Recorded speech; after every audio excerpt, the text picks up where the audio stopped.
So, Tom Hardy and a streamer walk into a bar. What happens next? Find out right now on the Pic-a-Flic podcast.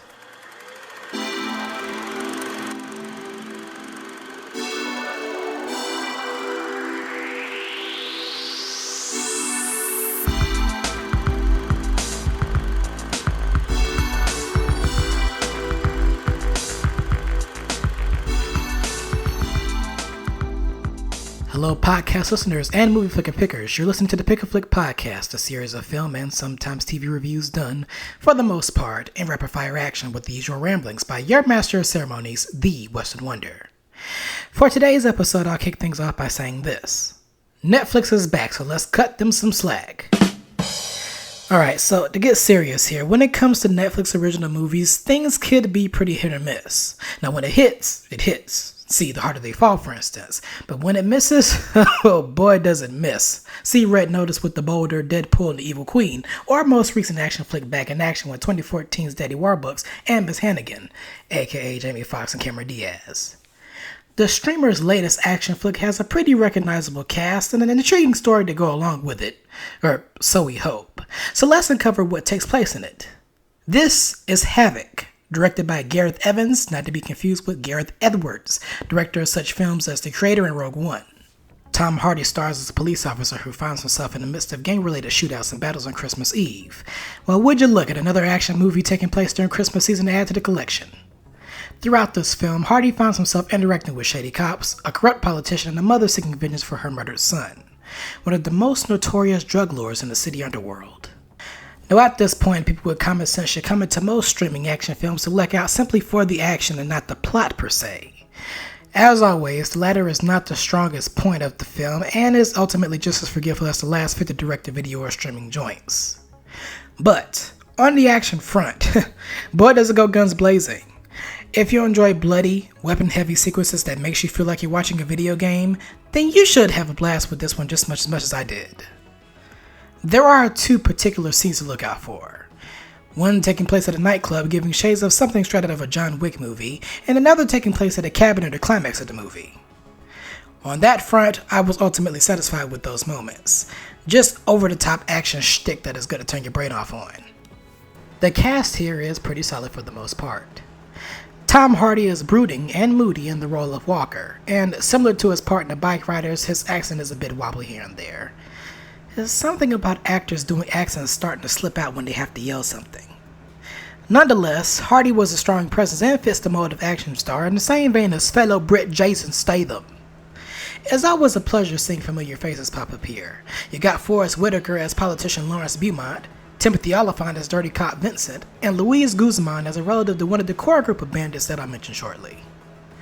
Three particular standouts of the supporting cast to me were Quaylen Sepulveda as Mia, one of the bandits who gets to shine in the aforementioned nightclub sequence, as well as Justin Cornwell as Charlie, Beaumont's estranged son, and Yo Yan Yan as the murdered drug king's mother, whose eyes could cut a witch talking down on her.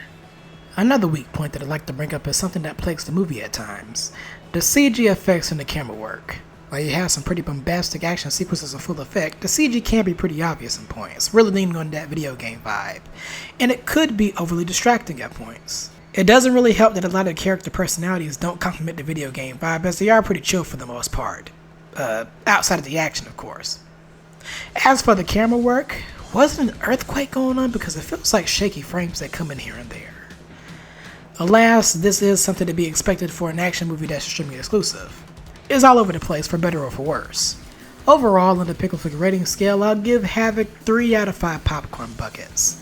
As mentioned, it's fun, it's messy, on steroids, and it's just something to watch and not take too seriously. Now, would I go back to it personally? Not likely. But it's pretty good background TV fodder. Let me know in the comments wherever you listen to this pod on whether you've seen this movie already and your thoughts on it. And now, before I close out things, I'd like to talk about my top 5 of the year now that I've watched approximately 8 movies now, including this one. And let's not talk about how my anticipated movies list has been pretty much dysfunctional since I dropped it.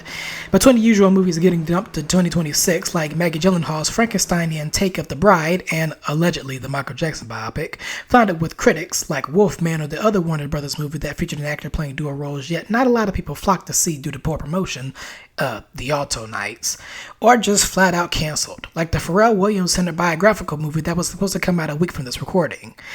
But back to my top 5 so far.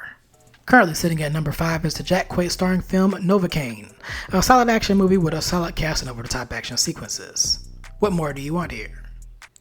At number 4 is Companion, which also stars Jack Quaid but features the phenomenal Sophie Thatcher as a robot who seeks vengeance on the man who made her life out to be a lie. Check out my audio review for that one for more. At number 3 is the comedy One of Them Days with Keke Palmer and SZA, the latter making their film debut. Two friends having to pay back rent money with comedic hijinks and chaos. I was locked in and I had a blast. At number 2 is Mickey 17 with two Robert Pattinsons, a veneer crazy Mark Ruffalo, and sauce connoisseur Toni Collette. I recently covered that as an audio review as well.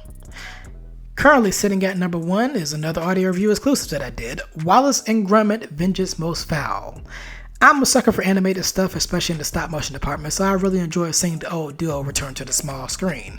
And maybe they'll get to return to the big screen again one day. That would be pretty fun.